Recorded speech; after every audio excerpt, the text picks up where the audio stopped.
Kami boleh ada di dalam rumah-Mu dalam keadaan tubuh yang sehat, tubuh yang kuat.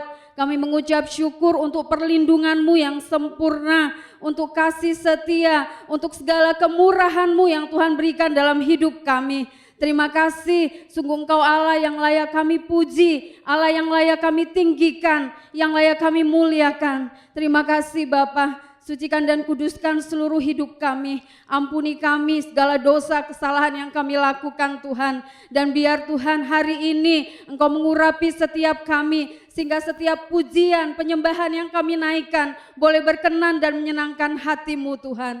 Terima kasih, kami juga bersama-sama mematahkan segala kuasa-kuasa yang bukan daripada Tuhan. Kami katakan bersama-sama, di dalam nama Tuhan Yesus Kristus, kami ikat, kami hancurkan, kami patahkan semuanya. Terpujilah nama-Mu Tuhan, di dalam nama Tuhan Yesus Kristus kami berdoa dan mengucap syukur. Haleluya, amin. Shalom. Puji nama Tuhan, kita boleh ada dalam rumah Tuhan.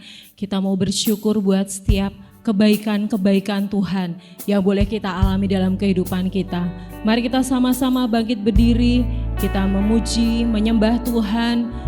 Kasih-Nya sungguh besar, kasih-Nya sungguh mulia buat saya dan saudara.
Terima kasih Tuhan.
pujian penyembahan kami.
Kita mau bersorak-sorai buat kebaikan Tuhan.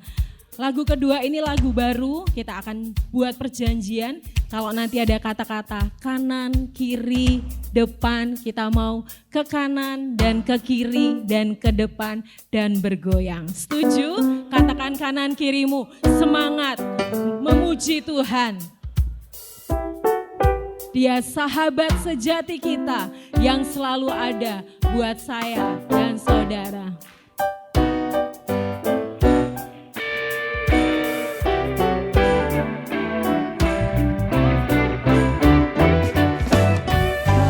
Satu penuh kasih, dua penuh hikmat, tiga penuh kuasa.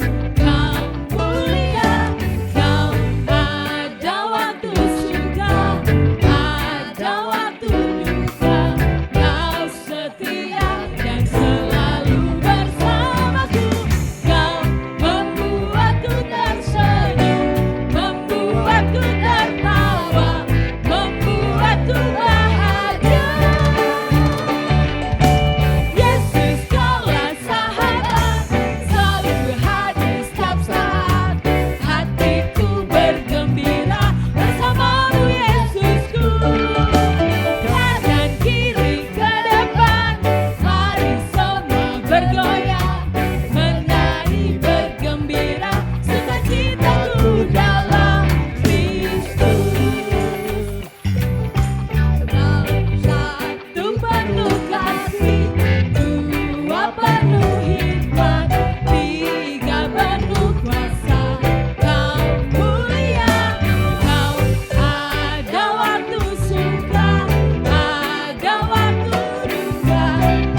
Mari kita sama-sama bangkit berdiri. Kita mau bersorak-sorai lebih dahsyat lagi buat Tuhan. Karena Tuhan bertahta di atas kepujian umatnya. Dan ketika pujian dinyanyikan, maka mukjizat Tuhan akan dinyatakan. Haleluya.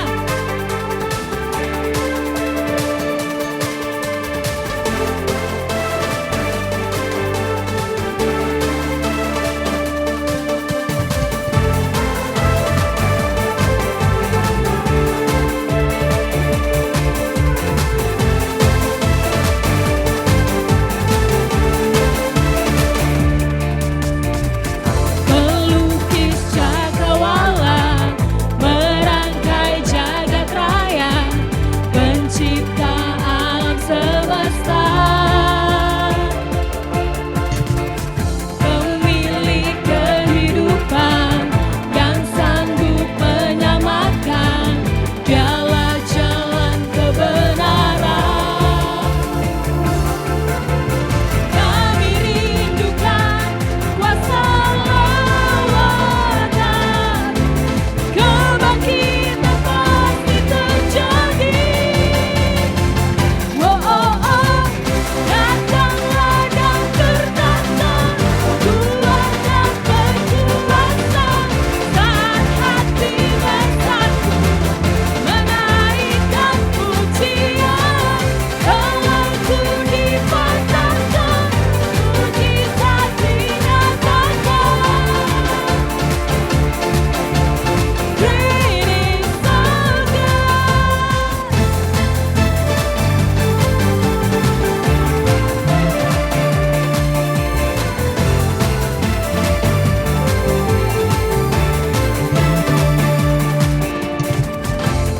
milik kehidupan yang sanggup menyelamatkan, dialah jalan kebenaran. Kami rindukan kuasa lawanan, kebangkitan pasti terjadi. Oh, oh, oh, datanglah dan bertata, keluarkan perkuasa, saat hati bersatu, menaikkan pujian, Allahku dipatahkan, mukjizat dinyatakan. Great is our God.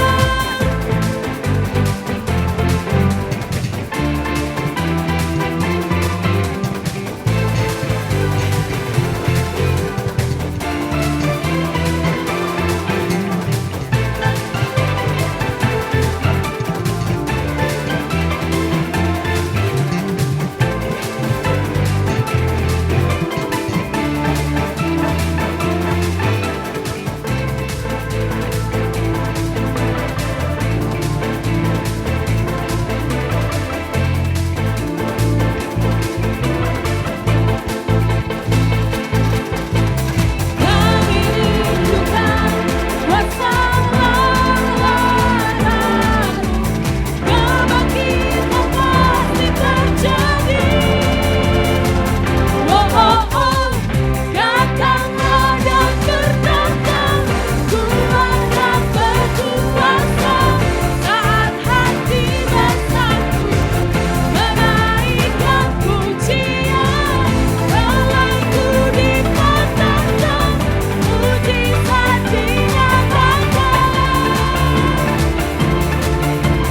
Great is our God. Datanglah dan bertahta, keluarkan perkuasa, saat hati bersatu, menaikkan pujian, Allahku dipatahkan, mukjizat dinyatakan. Great is our God.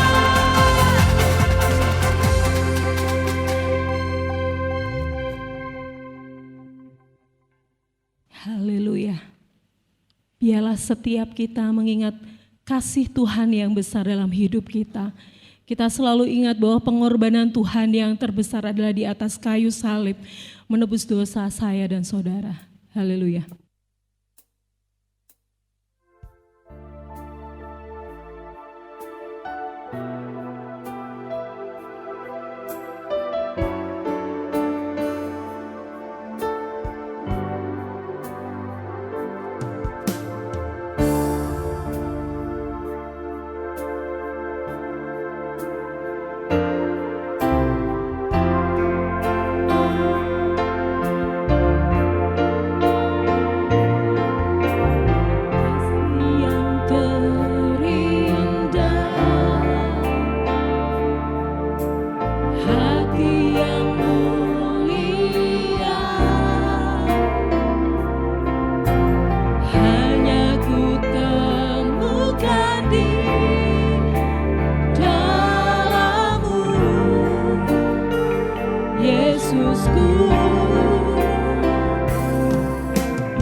Tuhan, kami mau siapkan hati kami mau buka hati kami, dan kami mau buka telinga kami Tuhan, untuk kami mau dengar firman-Mu Tuhan. Berikan hati yang rendah hati, berikan hati yang lemah lembut, untuk kami boleh mendengarkan nasihat-nasihat-Mu Tuhan, karena kami percaya Tuhan, nasihat-Mu ini yang akan membangunkan kami Tuhan, nasihat-Mu ini yang akan menjadikan kami lebih dari pemenang Tuhan. Terima kasih Tuhan, Engkau persiapkan hamba-Mu Tuhan yang Engkau sudah mempersiapkan untuk berbicara firman-Mu. Tuhan, Engkau urapi Tuhan, sehingga setiap perkataan-perkataan yang keluar dari mulut lidah bibir hamba-Mu adalah perkataan yang dari Engkau ya Tuhan. Perkataan yang membangun, perkataan yang menasehatin kami semua ya Tuhan. Terima kasih Tuhan, kuasai hati kami dengan Roh-Mu ya Tuhan. Segala kuasa-kuasa roh ngantuk ya Tuhan, kami ikat kuasanya, kami patahkan dalam nama Tuhan Yesus. Biarlah hati kami, pikiran biarkan kami boleh fokus akan kebenaran firman-Mu Tuhan. Dan Engkau tutup bungkus juga dengan hamba-Mu yang akan berbicara ya Tuhan. Terima kasih Tuhan, hanya di dalam nama Tuhan Yesus kami siap mendengarkan firman-Mu. Amin. Salam Bapak Ibu sekalian. Senat. Gimana kabarnya? Luar biasa. Saya jadi nggak enak nih Pak Jon. Pertama saya ucapkan terima kasih atas kesempatan yang diberikan oleh Bapak Gembala untuk menyampaikan firman. Mohon maaf saya belum pendeta Pak Jon. Tapi saya memang suka melayani Tuhan. Ya. Jadi sebelum saya mulai khotbahnya, saya mau cerita dikit. Kalau saya dalam kerjaan sehari-hari mendapat tugas yang berat, yang susah, saya nggak pernah stres Pak. Tapi kalau saya dapat tugas dari Pak Jon tuh, saya nyetir juga bayangin besok apa ya bahannya gitu kan. Mau tidur juga. Nah sering ditanyain sama istri saya, Pak udah dapat bahannya? Belum. Tapi saya yakin di saat kita mau melayani Tuhan, Tuhan tuh pakai kita kok. Saat kita merasa kita nggak mampu, ternyata Tuhan tuh memberi kemampuan gitu. Ya, Bapak Ibu, sebelum saya mulai, saya mau ada satu cerita kisah dulu. Dulu awal-awalnya tuh saya nggak berani loh Pak bicara depan mimbar gini. Depan orang banyak aja saya nggak berani. Jadi saya dari kecil sampai saya baru berani itu tahun 2010. Jadi di usia saya 40 tahun itu saya baru berani. Itu gara-garanya saya kejebak. Ceritanya dulu waktu mulai saya Kristen, saya kena percaya Tuhan. Saya cuma sebagai Kristen jemaat biasa. Terus berjalan waktu saya pindah ke Surabaya, tugas di Surabaya. Saat itu kami diproses oleh Tuhan. Dan di situ memang suatu panggilan Tuhan. Entah gimana ya Tuhan tuh pintar gitu. Di saat kita memang dalam keadaan terpuruk, dalam keadaan kita nggak sanggup apa-apa gitu. Tapi ternyata Tuhan tuh memberi kita tarikan, memberi kita ajakan gitu. Jadi di saat saya di Surabaya saya nanggung utang yang begitu banyak, ya kan. Debt kolektor sering datang, sering nelpon ke rumah. Saya itu tuh istri saya, Bu Budi, dia yang mulai aktif di gereja, mulai ikut doa malam. Saya cuma nganter aja Pak, ada jemput gitu kalau malam. Tapi lama-lama karena kita dekat sama gereja, akhirnya saya punya hubungan dengan teman-teman pengerja. Salah satunya ada pendeta muda di situ Pak. Saya diajak sama pendeta muda ini pelayanan ke Kalimantan Pak, ke Sanggo sama Ngabang, Kalimantan Barat. Saya belum pernah ke sana, belum kenal pendetanya. Kami bertiga berangkat ke sana, pelayanan di 2 kota Pak, di Sanggo sama di Ngabang. Hari Sabtu yang bawa firman ini Bapak pendeta muda ini. Ya udah saya kan ngikut ya, namanya jemaat saya nggak tahu ya. Udah pelayanan. Pulang dari Sanggo, di jalan Bapak pendeta muda ini ngomong sama saya, Pak Budi, tadi kan saya udah khotbah, berarti besok hari Minggu jatahnya Pak Budi. Saya ngomong, gimana sih? Kan saya nggak pernah sekolah teologi ya kan? Kok suruh khotbah gimana caranya? Saya pikir kan bercanda, pasti Pak Petrus ini bercandanya. Saya tenang aja, udahlah tidurnya. Paginya jam 5 pagi itu ada suara di telinga saya. Buka dong, persiapin. Persiapin apa? Saya tahu itu suara Tuhan gitu. Ya udah buka aja Alkitab gitu. Saya buka Pak. Saya nemu tuh sampai saya ingat. Ada tentang pertempuran Daud melawan Goliat. Udah saya baca itu aja. Oh Daud lawan Goliat. Saya cuma batasin di Alkitab, saya tutup. Ya udah ini cadangan kalau benar-benar suruh khotbah. Tapi saya cuma berharap jangan sampai saya khotbah gitu loh, ya kan?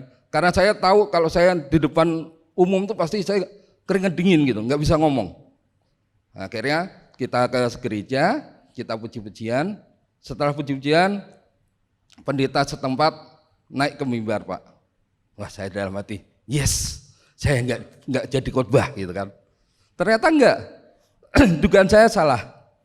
Pendeta setempat naik di mimbar, langsung ngomong, Bapak Ibu, pagi ini kita akan dilayani oleh Bapak Pendeta Budi. Gitu. Saya dalam hati masih tenang, Pak. Oh, mungkin ada pendeta yang namanya Budi juga di sini, gitu kan. Saya cuma diam aja kan. Saya diam, Bapak Pendeta, ayo Pak Budi. Loh, saya. Akhirnya, ya udah, saya maju gemeter, Pak. Saya keringet dingin keluar semua. Hampir 5 menit saya nggak bisa ngomong apa-apa, Pak. Cuma akhirnya saya nyerah sama Tuhan. Tuhan, aku nggak bisa ngomong. Ya udah, nyerah, ya udah Tuhan aja lah. Tapi puji Tuhan, Tuhan tuh make gitu. Saya mulai ngomong sepatah dua kepatah kata, nggak terasa 1 jam, Pak. Bisa saya, bisa juga ya. Nah, turun teman-teman pendeta ngomong, wah udah cocok jadi pendeta ya. Saya ngomong dalam hati, saya tadi stres gitu kan. Tapi pujilah Tuhan, itu berkat buat saya. Bukan karena saya berani nyampaikan firman Tuhan ya itu nomor 1 ya. Tapi yang nomor 2 apa? Sejak saat itu saya nggak takut bicara di depan umum, Pak. Di kantor tuh saya mimpin acara apapun saya berani. Ya, pidato depan umum saya berani, nggak gemeter. Sebelum itu saya pasti gemeter. Tapi kalau sekarang saya dikasih mic, kadang-kadang waktunya udah lewat, saya belum selesai gitu. Ya kan? Kemarin saya hari Kamis saya kan ngajar ya. Waktu tuh dikasih waktu dari jam 9 sampai jam 11. Kayak saking asiknya saya pegang mic, saya baru selesai 11.50. Teman-teman udah ngomong, Pak udah lewat. Ya biarinlah. Ya pujilah Tuhan, ternyata Tuhan pakai kita Bapak Ibu. Saya yakin juga selain saya juga jemaat di sini bisa juga kok. LCC lebih jago dari saya, ya kan. Tinggal waktunya aja Pak John nanti. Ya pujilah Tuhan. Semua buat kemuliaan nama Tuhan ya Bapak Ibu ya. Pujilah Tuhan, kita pagi hari ini akan merenungkan satu tema. Ini judulnya hebat juga nih. Saya ketularan Pak John. Sekali-kali nggak pakai bahasa Indonesia. Judulnya Neustan atau Nehestan. Ya. Ini ada di kitab Bilangan. Ya. Jadi gambarnya apa Bapak Ibu? Ular tembaga ya. Ya. Dulu waktu tahun 2015 saya dan istri serta anak saya dapat berkat dari Tuhan. Kami ikut tur ke Yerusalem, ke Israel. Dan itu satu-satunya perjalanan saya ke luar negeri Bapak Ibu. Dan puji Tuhan, perjalanan ke luar negeri saya yang utama adalah ke Yerusalem. Karena itu kerinduan saya. Nggak kepingin saya ke Jepang, ke Hong Kong, ke Eropa, saya nggak kepingin. Kalau diizinkan Tuhan lagi juga, saya kepingin ke sana lagi. Ya. Jadi waktu ada tur di sana, saya ingat, saya lihat gambar seperti ini, patung seperti ini. Tapi saya waktu lihat patung seperti ini, saya nggak tahu artinya. Waktu itu ada di Gunung Nebo. Jadi tour guide ngomong, Bapak Ibu ini yang namanya patung tiang patung ular tembaga. Saya pikir ini cerita apa ya? Maklum saya kan nggak ikut sekolah minggu ya Bapak Ibu, nggak tahu ceritanya. Ya, tapi puji nama Tuhan karena saya nggak tahu. Kemarin malam saya dikasih ayat ini Pak John. Ular tembaga. Oh ini toh kemarin yang saya lihat dulu yang saya lihat di Israel. Tepatnya di Yordania sebelum perbatasan antara Yordania dan Israel. Ada Gunung Nebo dan di situ ada tiang ular tembaga ini. Oh, ini ternyata. Saya renungkan dan puji Tuhan, saya dapat banyak berkat dari sini. Semoga Bapak Ibu juga dapat ya. Ada di Bilangan 21 ayat 4 sampai ayat 9.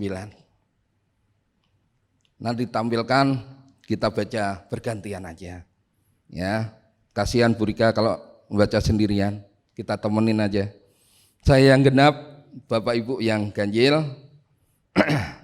Bilangan 21 ayat 4 sampai ayat 9. Oke, saya mulai ya.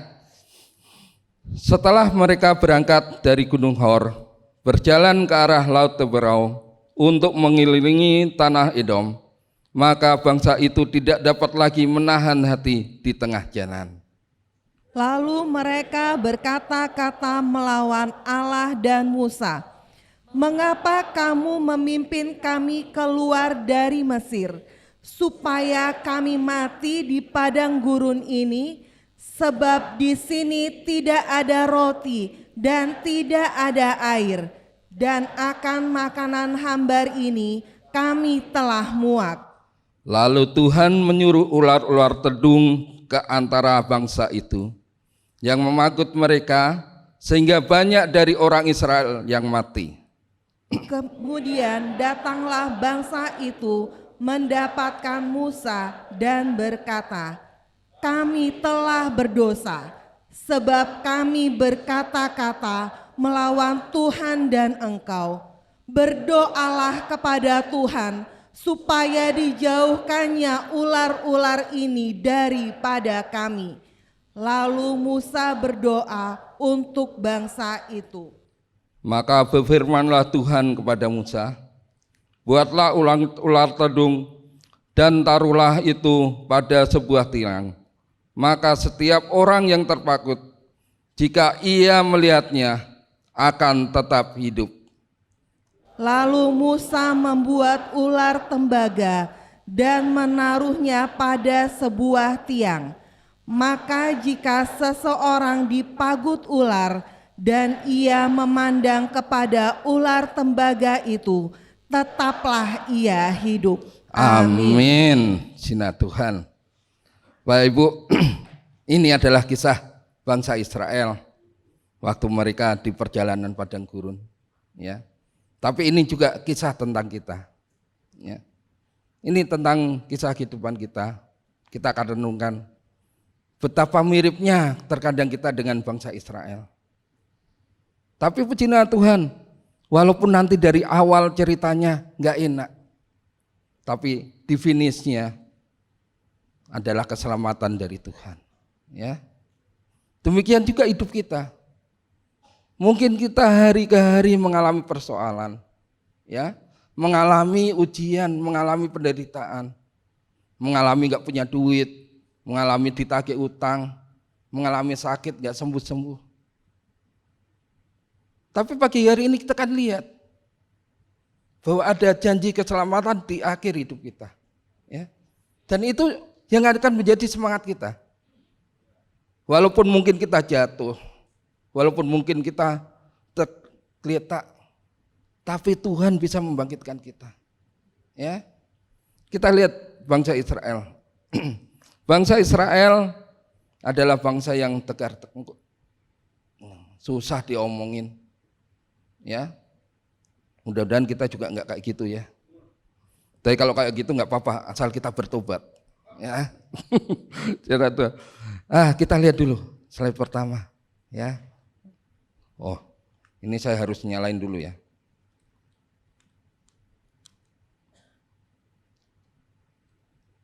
Nah, makasih Beli Gede udah minjemin Pak. Ya, kita lihat di sini. Bangsa Israel adalah bangsa yang tegar tengkuk, keras kepala. Di saat dia ada di perjalanan di padang gurun, ternyata bangsa Israel itu bersungut-sungut. Ya, apa sungut-sungut mereka? Ada di ayat 5 tadi. Lalu mereka berkata melawan Allah dan Musa. Apa yang dilawan?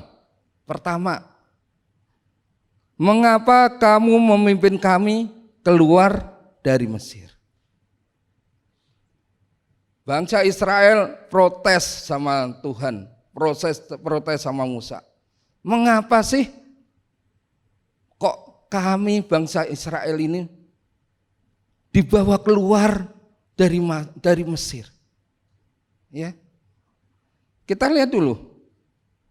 Nih, gambaran keadaan bangsa Israel di Mesir nih. Maaf, gambarnya kurang jelas ternyata. Ya, kita lihat di sini nih. Keadaan di Mesir bukan keadaan yang enak, Bapak Ibu. Ya, di situ bangsa Israel adalah bangsa pendatang.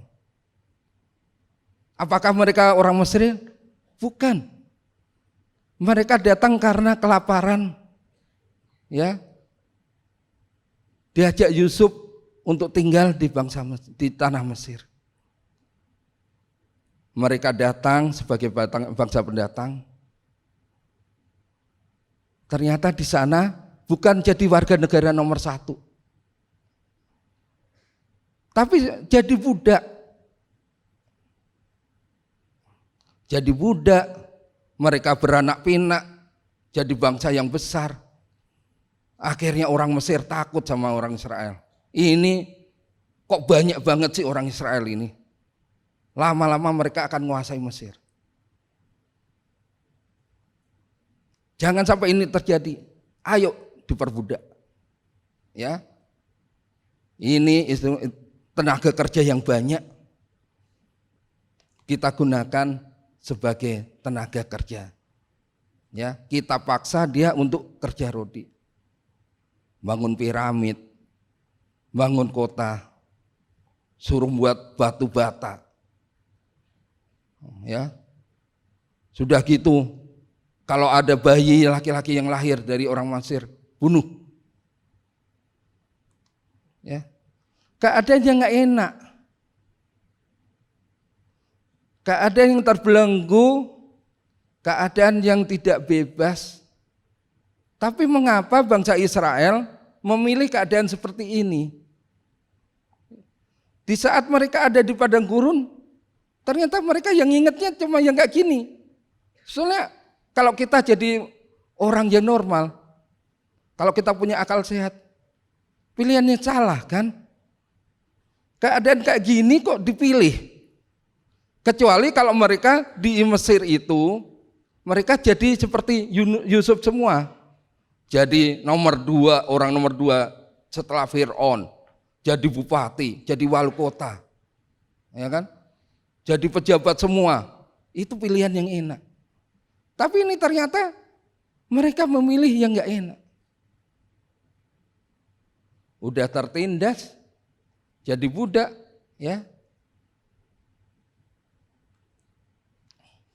Berbeda dengan keadaan selanjutnya. Nih, walaupun di padang gurun, lihat, bangsa Israel bukan lagi menjadi bangsa yang tertindas. Dia menjadi bangsa yang bebas loh. Enggak ada orang Mesir yang nyuruh lagi, enggak ada mandor-mandor yang mukulin mereka. Mereka jadi bangsa yang bebas. Ya, menjadi orang merdeka. Menjadi orang yang berjalan disertai Tuhan. Apa buktinya? Ya jelaslah. Mereka kalau siang ada apa? Tiang awan di atas. Walaupun padang gurun itu panas, walaupun berbatu-batu, kalau ada awan di atasnya jadi adem. Ya kan? Mereka malam jalan ada apa? Tiang api. Kedinginan enggak? Enggak kan? Padang gurun itu dingin loh. Saya ngalami waktu saya naik ke Gunung Sinai. Walaupun saya naik onta, sombong juga saya, sekali-kali naik onta. Bapak Ibu kan belum pernah naik onta kan, paling naik kuda kan. Nah, saya pernah naik onta gitu. Ternyata nggak enak naik onta tuh, ketinggian. Kalau jatuh sakit gitu. Ya, jadi waktu saya ke Gunung Cinay, pagi-pagi tuh dingin banget. Padang gurun tuh dingin. Ya, suhunya aja paling 5 derajat, 10 derajat gitu. Kalau musim salju mungkin bisa minus ya. Ya itu dingin tapi Tuhan memberi tiang api. Jalan nggak kesandung batu, ya kan? Nggak kedinginan. Berjalan disertai Tuhan. Tuhan ngomong berjalan, mereka jalan. Tuhan berhenti, mereka berhenti. Terus dipelihara Tuhan. Buktinya apa? Mereka kepingin makan, dikasih apa? Mana. Ya, itu ada gambarnya tuh ya, yang putih-putih itu mana. Ya. Mereka kepingin daging, dikasih burung puyuh. Sepatu mereka, kasut mereka nggak pernah rusak. Ya. Mereka lihat mujizat Tuhan nggak? Lihat. Bangsa Indonesia belum pernah nyebrang ke Australia lewat laut. Ya. Kita lewat pesawat, kalau nggak lewat kapal. Tapi bangsa Israel bisa nyebrang lewat laut. Nggak ada loh Bapak Ibu kisah bangsa di dunia ini yang seperti ini. Saya baca dimanapun nggak ada yang mereka lewat laut bisa berjalan. Jangankan laut, yang mereka lewat sungai Yordan kering aja nggak ada loh cerita seperti itu. Ya, saya lihat, saya senang baca sejarah. Dulu waktu Konstantinopel mau dihancurkan oleh pasukan dari teman-teman yang Arab, mereka nggak membendung selatnya itu, tapi mereka bawa kapal itu naik gunung. Ya, tapi bangsa Israel apa? Tinggal pakai tongkat, ya, tongkat Musa, laut terbelah, jalan. Ya. Tapi ini adalah gambaran dari hidup kita Bapak Ibu. Siapa yang sampai ini disertai Tuhan? Angkat tangan. Ya kan? Siapa yang sampai ini, sampai detik ini diberkati Tuhan? Nah, siapa yang sampai saat ini masih percaya mujizat Tuhan? Angkat tangan. Ya. Kan berarti sama kita dengan bangsa Israel. Siapa yang saat ini masih menghadapi masalah? Angkat tangan. Ya kan? Pilihannya kita seperti bangsa Israel. Milih apa sekarang? Ya, milih merdeka atau jadi budak? Mau merdeka dari dosa kita atau masuk ke dalam perbudakan dosa kita? Udah enak-enak sama Tuhan, ternyata di saat ada masalah kita ingat yang kemarin. Enak ya kemarin, saya nggak harus suruh ke gereja, saya nggak usah ikut karsel, enak nyari duit, keluyuran kemana-mana bebas. Sekarang jadi orang Kristen kok banyak aturannya ya. Ya, ternyata jadi orang Kristen masalah tuh ada terus ya. Ternyata jadi orang Kristen itu udah taat, udah melayani, bisa sakit juga ya. Ya. Inilah gambaran dari kita. Kita mau jadi orang bebas atau menjadi orang yang dibudak. Ya. Kalau pilihan Bapak Ibu pasti kita kepingin merdeka. Yuk, teriakan merdeka 3 kali. 1, 2, 3. Merdeka, merdeka, merdeka. Saya nggak kampanye ya. Tapi ini kampanye Tuhan ya. Kita merdeka. Ya, merdeka dari perbudakan iblis. Merdeka dari dosa kita. Ya. Kalau bangsa Israel yang mereka lakukan seperti ini. Mereka tuh bersungut-sungut. Sebab utama itu sebetulnya ada di nomor 3 itu. Nomor 3 apa? Takut menghadapi tantangan hidup. Ya. Mereka lihat di padang pasir, mereka lihat di padang gurun, mereka lihat tanah tuh isinya cuma batu. Beda loh padang gurun sama padang pasir. Dulu bayangan saya tuh di Israel adanya padang gurun tuh ya padang pasir, isinya pasir semua. Ternyata enggak.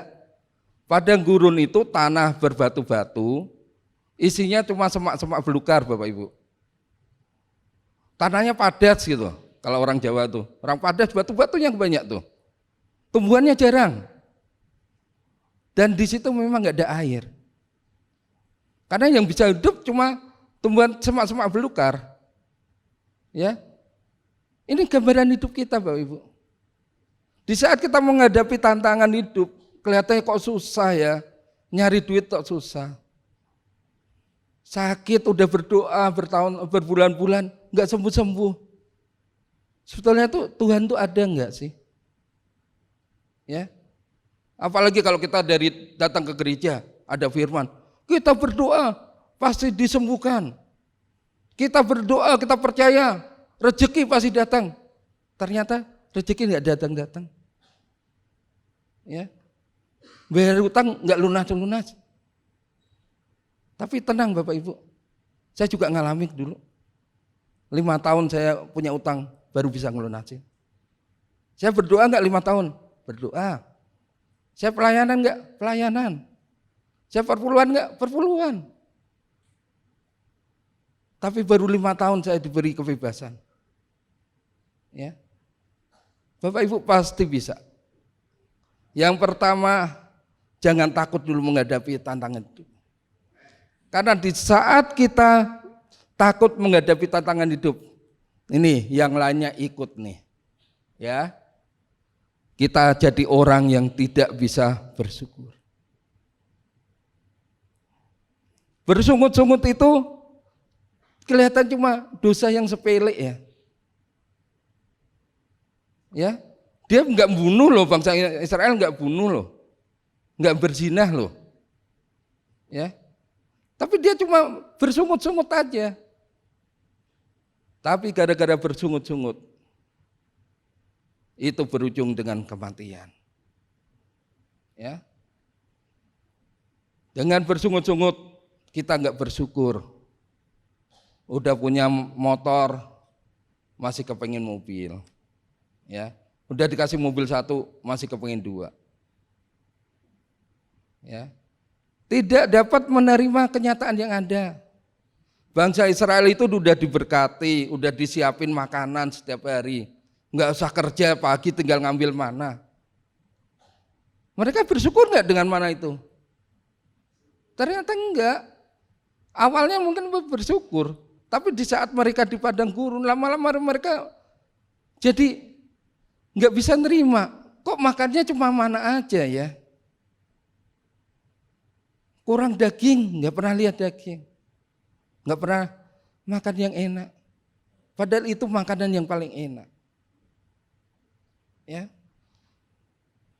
Yang paling bahaya dari bersungut-sungut adalah tidak percaya dengan kuasa Tuhan. Bangsa Israel di padang gurun mereka cuma lihat batu, lihat belukar. Tapi mereka lupa kalau Tuhan tuh bisa mengubah batu menjadi roti. Ya. Bisa membuat batu karang keluar dari air. Ya. Demikian juga hidup kita. Apakah Bapak di surga nggak bisa merubah keadaan kita? Pasti bisa. Ya. Aku cuma lulusan SD Pak. Aku cuma lulusan SMA Pak. Kalau Tuhan pakai, bisa nggak kita berhasil? Bisa. Ya. Aku cuma pekerja biasa Pak. Aku cuma cleaning service Pak. Kalau Tuhan pakai bisa nggak? Bisa. Dulu saya sering dengar bos-bos saya Di pajak tuh ada beberapa pimpinan, dia tuh bekas cleaning service loh Pak. Dia cuma awalnya tuh dia lulus SMP, kerja di pajak, jadi tukang cleaning service. Karena dia rajin, pegawai-pegawai pajak tuh nyuruh dia, kamu sekolah dong persamaan. Dia sekolah persamaan SMA, zaman dulu kan ada ya, dapat ujian SMA. Ada penerimaan pegawai, dia ikut tes, diterima. Dia belajar terus, sambil kerja dia kuliah S1, S2, pangkatnya naik, karena dia jujur, karena dia kerjanya yang benar. Akhirnya dia jadi pimpinan. Ya. Tuhan nggak pernah lihat masa lalu kita, Bapak Ibu. Ya. Tapi asal kita punya hati, kita punya percaya sama Tuhan, Tuhan tuh bisa merubah keadaan kita. Ya.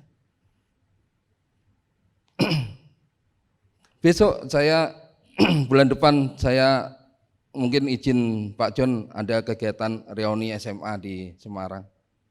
Ya. SMA saya tuh SMA 1 tuh terkenal sebagai SMA orang borju istilahnya, orang kaya. Di situ yang sekolah tuh anak gubernur, anak wali kota, anak bupati, anak dewan, zaman dulu tapi. Ya. Saya cuma orang biasa. Waktu kuliah, waktu SMA, teman-teman datang itu mereka bawa mobil Bapak Ibu. Kira-kira saya naik apa Bapak Ibu? Naik sepeda. Saya naik sepeda ontel Bapak Ibu. Saya pernah ada satu kisah. Waktu itu saya telat Pak masuk sekolah. Kelas saya ada di lantai 2. Saya naik sepeda mulai dari pintu gerbang naik ke atas karena SMA 1 tuh ada di bukit. Teman-teman saya ngeledekin saya, bully saya. Jadi saya mulai dari pintu gerbang saya disorakin karena saya naik sepeda. Ya kan? Tapi pujilah Tuhan. Besok yang jadi ketua panitia siapa? Ternyata saya. Ya.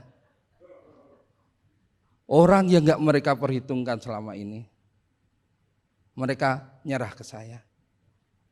Yang lain nggak mau jadi ketua, yang lain nggak sanggup ngatur. Ya. Sekarang terserah sampean.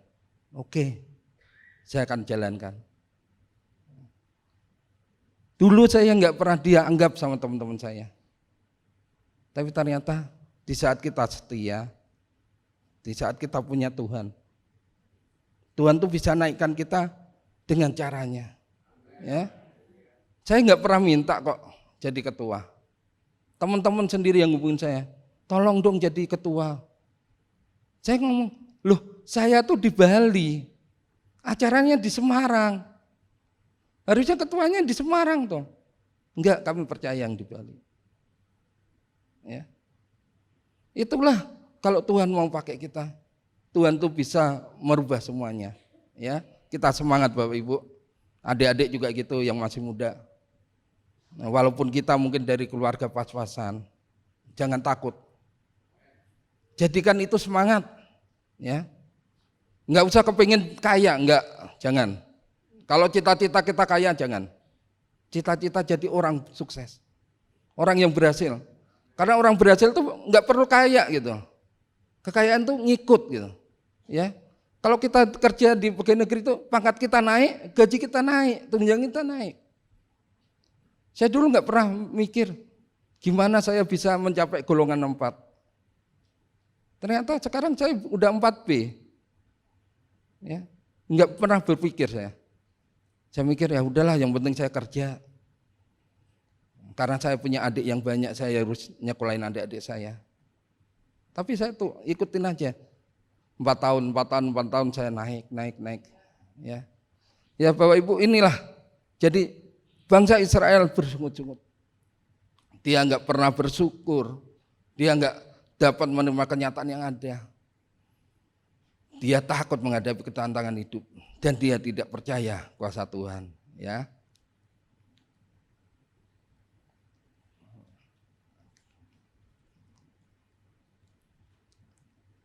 Nah, ini serem ya gambarnya.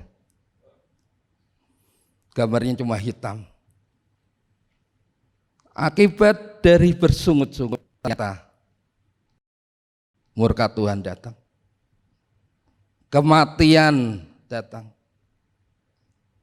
Ya. Ayat 6. Lalu Tuhan menyuruh ular-ular tedung ke antara bangsa itu yang memakut mereka sehingga banyak dari orang Israel yang mati. Bangsa Israel membunuh orang enggak? Enggak. Bangsa Israel mencuri enggak? Tidak. Bangsa Israel berzina enggak? Tidak. Tapi mereka cuma bersungut-sungut. Mereka protes sama Tuhan, mereka enggak bersyukur sama Tuhan, mereka enggak percaya kuasa Tuhan. Tuhan marah. Ya. Jangan seperti itu Bapak Ibu. Ya. Jangan seperti itu. Mungkin Tuhan enggak langsung membunuh kita. Tapi di saat kita bersungut-sungut, sampai saat ini juga akibatnya kematian.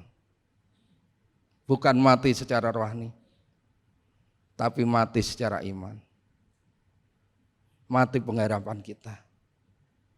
Di saat kita meragukan kuasa Tuhan, saat itu juga iman kita luntur. Ya. Percuma Bapak Ibu ikut karsel setiap minggu, datang kebaktian setiap minggu, tapi kalau iman Bapak Ibu luntur, nggak ada yang bisa nolong. Ya. Tantangan itu pasti ada, tapi jangan menyerah. Sakit kita nggak sembuh-sembuh, jangan menyerah. Utang kita nggak lunas-lunas, jangan menyerah. Tetap berjuang, ya, berdoa dan bekerja, berdoa dan berusaha, berdoa dan belajar. Itu kuncinya. Murka Tuhan datang di saat bangsa Israel nggak percaya pada Dia. Murka Tuhan juga datang di saat kita tidak percaya kuasa Tuhan. Jangan jadi orang yang rendah hati. Jangan jadi orang yang rendah diri. Ya. Minder, aku tuh cuma anak orang biasa kok. Bapak aku tuh cuma cleaning service. Bapak aku cuma tukang becak. Tapi buktinya apa?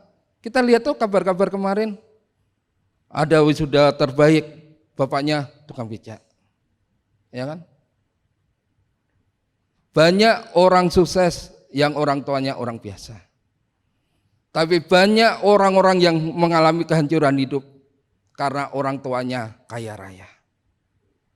Saya membuktikan dari teman-teman saya yang reuni itu, hampir 80% dulu orang terkaya.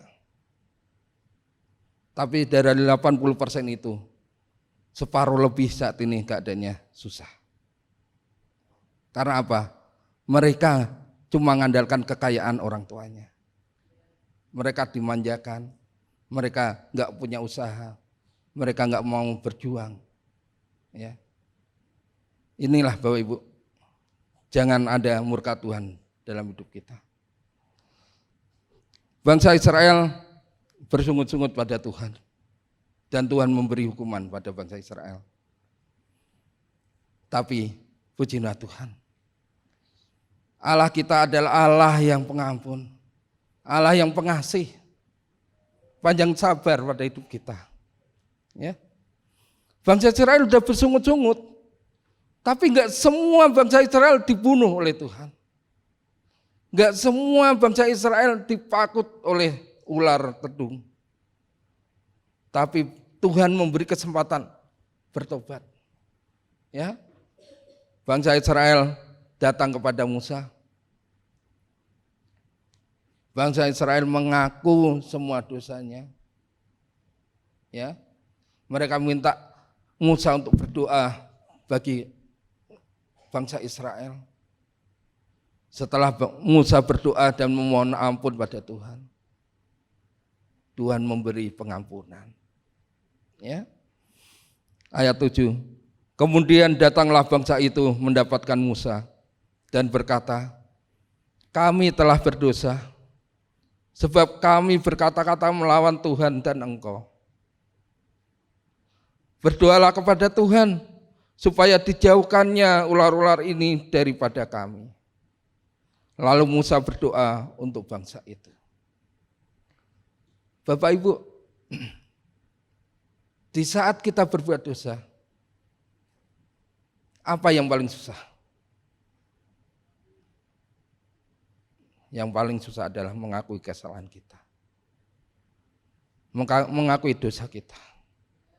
Ya. Bedanya Saul dengan Daud adalah ini. Di saat Saul ditegur, dia nggak mau mengakui dosanya, malah dia berkilah, dia mempertahankan kebenarannya. Tapi di saat Daud ditegur oleh Nabi Nathan, dia langsung menyesali dosanya. Saya juga seperti itu, Bapak Ibu. Saya juga seringkali jatuh dalam dosa. Jatuh sekali, 2 kali. Ya Bapak Ibu juga pasti ngalami itu. Selama kita hidup dalam dunia ini, dosa kecil, dosa besar, kita juga pasti jatuh. Tapi pilihlah seperti Daud. Di saat kita ditegur, ngaku aja lah. Nggak ada yang bisa kita tutupin. Kita nutupin dosa, suatu saat Tuhan buka kok. Ya. Dan itu adalah perjuangan paling berat. Di saat kita mau ngaku dosa kita, di situ iblis pasti nahan kita. Jangan ngaku. Bodoh kalau kamu ngaku. Kamu malu nanti kalau kamu ngaku. Orang nanti lihat kamu jelek kalau kamu ngaku. Tapi ternyata itu adalah kunci dari pemulihan hidup kita. Ya. Di saat kita terbuka sama Tuhan, di situ juga Tuhan pulihkan. Ya. Di saat kita mau mengaku dosa kita, di situ Tuhan juga memberi pengampunan. Ya. Bangsa Israel datang. Tapi jangan seperti bangsa Israel. Bangsa Israel datang setelah mereka lihat teman-temannya mati. Ya. Tapi kita datanglah pada Tuhan karena kita percaya sama Tuhan, karena kita tahu kita udah berbuat dosa. Karena kita sadar kita punya Tuhan yang bisa mengampuni dosa kita. Ya, jangan lihat kita udah jatuh dulu baru oh iya, aku jatuh karena aku berdosa, aku bertobat sekarang. Enggak usah gitu Bapak Ibu. Setiap berbuat dosa malamnya minta ampun. Ya. Hari ini kita berbuat dosa, malam sebelum tidur kita mohon ampun. Ya. Tuhan akan bekerja pada hidup kita. Membersihkan hati kita setiap hari.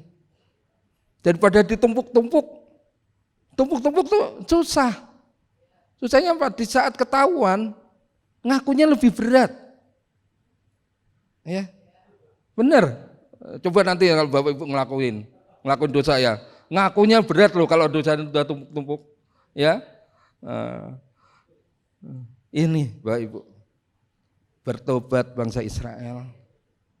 Mereka minta Musa ngomong dong sama Tuhan. Ya. Kalau kita sekarang enak lah. Bisa minta tolong sama Bapak Gembala, bisa minta tolong sama ketua LCC kita. Bisa juga kita langsung minta ampun sama Tuhan. Doa sendirilah, nangis-nangis sama Tuhan. Tuhan juga bisa ngampuni dosa kita. Ya. Ini di saat bangsa Israel bertobat, Tuhan memberi jalan pengampunan. Ya. Ini. Tuhan memberi keselamatan. Saya bangga punya Allah seperti itu. Ya, Allah kita enggak cuma menghukum, Allah kita enggak cuma membinasakan kita, tapi Allah kita menjanjikan keselamatan. Walaupun perjalanan hidup kita mungkin enggak enak, walaupun kita sering jatuh dalam dosa, di saat kita mau bertobat, di saat kita mau ngaku kesalahan kita, Tuhan memberi keselamatan. Ini loh jalan keselamatan. Kalau di perjanjian lama, zaman bangsa Israel, Tuhan menyuruh Musa membuat tiang ular tembaga. Ya. Jadi ayat 8, maka berfirmanlah Tuhan kepada Musa, buatlah ular tedung dan taruhlah itu pada sebuah tiang. Maka setiap orang yang terpakut, jika ia melihatnya akan tetap hidup. Ya. Zaman dulu Musa membuat tiang, dikasih ular dari tembaga. Ya gambarnya seperti inilah. Ya. Ini gambarnya seperti ini. Ular di atas tiang. Ya. Jadi orang yang digigit ular seharusnya dia mati. Tapi kalau dia lihat tiang ini, dia tetap hidup.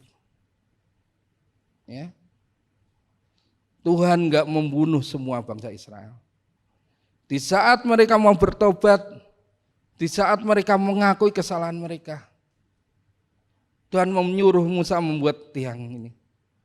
Sehingga mereka digigit ular, mereka tidak mati. Ya. Dan ini inti firman pagi hari ini. Ini tiang ular tembaga sekarang. Siapa yang jadi ularnya? Tuhan Yesus yang tersalib. Ya.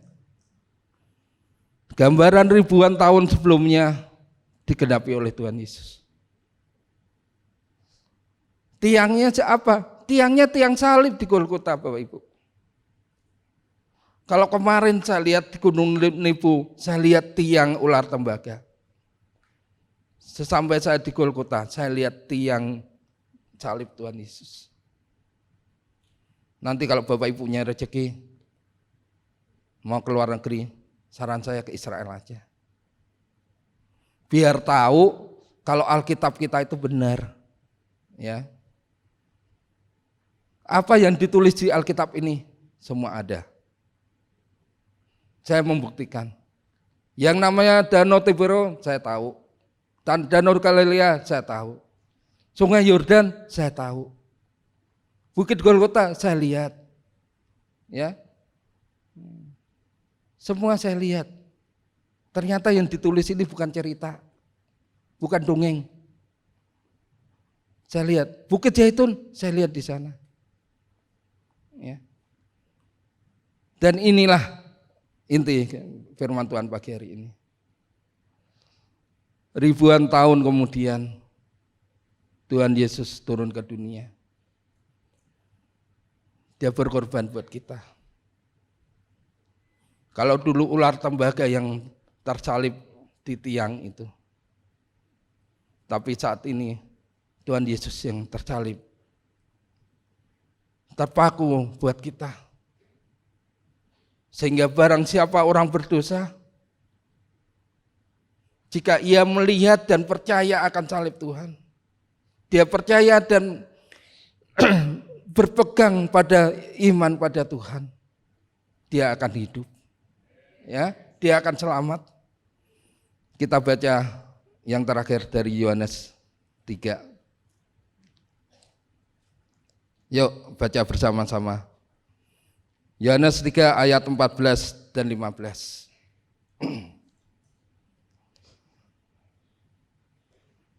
Yuk 1, 2, 3 sama-sama ya. 1, 2, 3.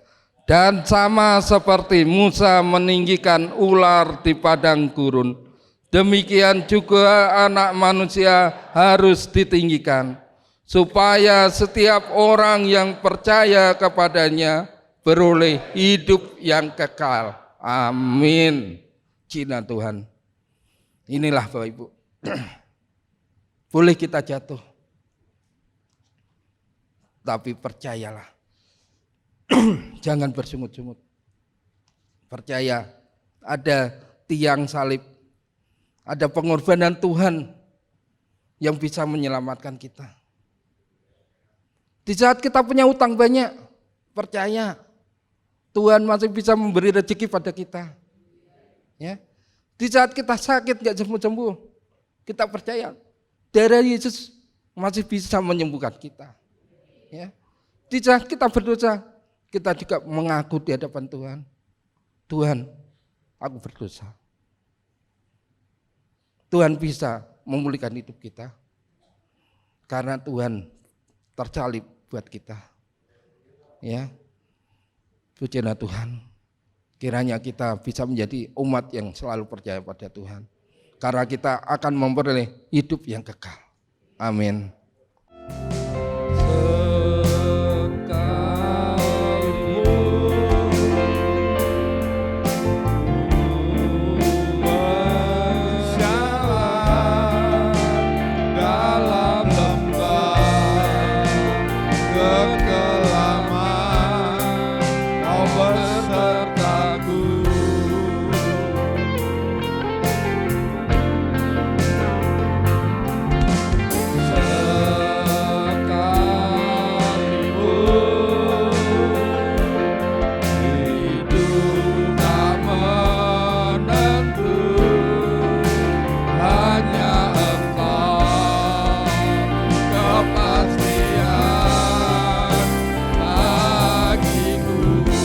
Kedua tangan kita.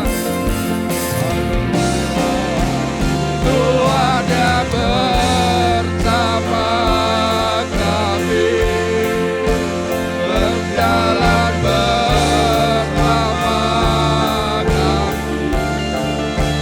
Ku tak takut, ku tak gentar, selama Ku bersama kami. Tuhan yang bersama kami, berjalan bersama kami. Tangan-Mu yang pegang hidupku, ku yakin Kau bersama. Tangan-Mu yang pegang hidupku, ku yakin Kau bersama kami. Tangan-Mu yang pegang hidupku, ku yakin Kau bersama kami.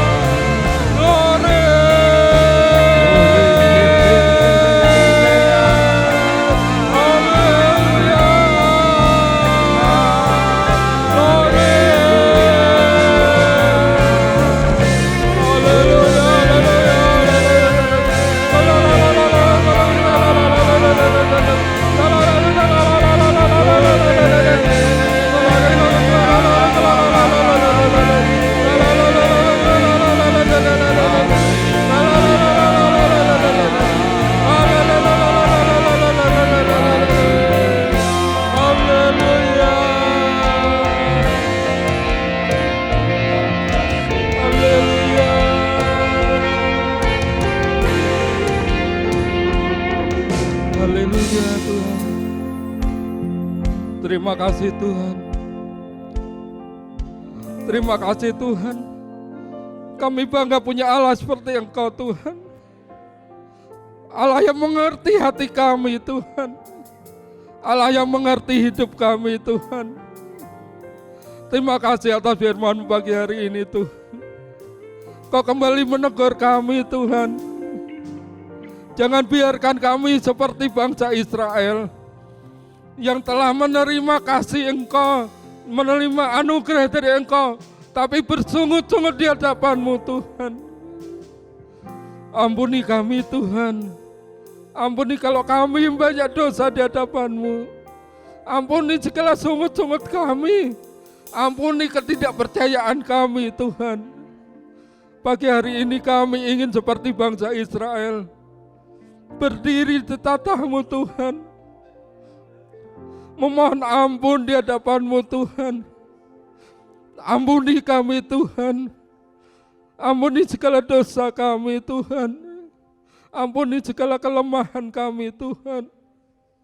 Pulihkan hidup kami. Kalau saat ini keadaan ekonomi kami belum baik, kalau saat ini fisik kami masih sakit, kalau saat ini keluarga kami belum pulih Tuhan, kami bersama dengan jemaat-Mu menundukkan diri Tuhan. Mohon belas kasihan-Mu Tuhan. Biarlah kuasa salib-Mu memulihkan hidup kami Tuhan. Hingga pulang dari saat ini, pulang dari gereja ini, kami menjadi terang-Mu Tuhan. Membawa kabar baik bagi sama kami Tuhan. Keluarga kami dipulihkan, ekonomi kami dipulihkan, kesehatan kami dipulihkan Tuhan. Terima kasih Tuhan, Engkau baik, teramat baik, sangat baik bagi hidup kami. Semua yang diberkati sama-sama katakan amin. Kami mengangkat kedua tangan, mengangkat wajah, mengatakan amin untuk setiap pernyataan firman Tuhan yang kami yakini kebenarannya. Karena kami percaya saat ini Tuhan sudah membuka tingkap-tingkap surga. Dia memandang dengan wajah kasih-Nya, mencurahkan berkat dalam kehidupan kami sehari-hari. Berkati persembahan yang sudah diberikan anak-anak-Mu, setiap pelayan kemah suci pada hari ini, Tuhan menambahkan anugerah dalam hidup mereka. Setiap tangan belajar taat dari perkara yang paling sederhana, memberikan persembahan kudus. Sebaliknya janji-janji Tuhan yang luar biasa akan digenapkan dalam kehidupanmu. Dan janji Tuhan ya dan amin adanya. Janji Tuhan tidak hanya bicara soal materi, soal uang, tetapi ada yang lebih daripada itu. Berkati anak-Mu Budi Astiandoko yang sudah memberkati kami hari ini. Dalam pekerjaannya Tuhan terus naikkan, tingkatkan dia ke tingkat-tingkat yang lebih tinggi. Dalam rumah tangganya Tuhan berkati, anak-anaknya Tuhan berkati. Dan kami percaya kemanapun dia pergi, nama yang harum akan keluar dari Budi Astiandoko, membesarkan nama kerajaan surgawi. Terima kasih Bapak. Pada akhirnya saudara-saudara yang kekasih, Tuhan memberkati engkau, Tuhan melindungi engkau, Tuhan menyinari engkau dengan wajah-Nya, Tuhan memberi engkau kasih karunia, Tuhan menghadapkan wajah-Nya kepadamu dan memberikan engkau damai sejahtera. Segala puji dan syukur kami naikkan dalam nama Tuhan Yesus, kami berdoa dan mengucap syukur. Haleluya.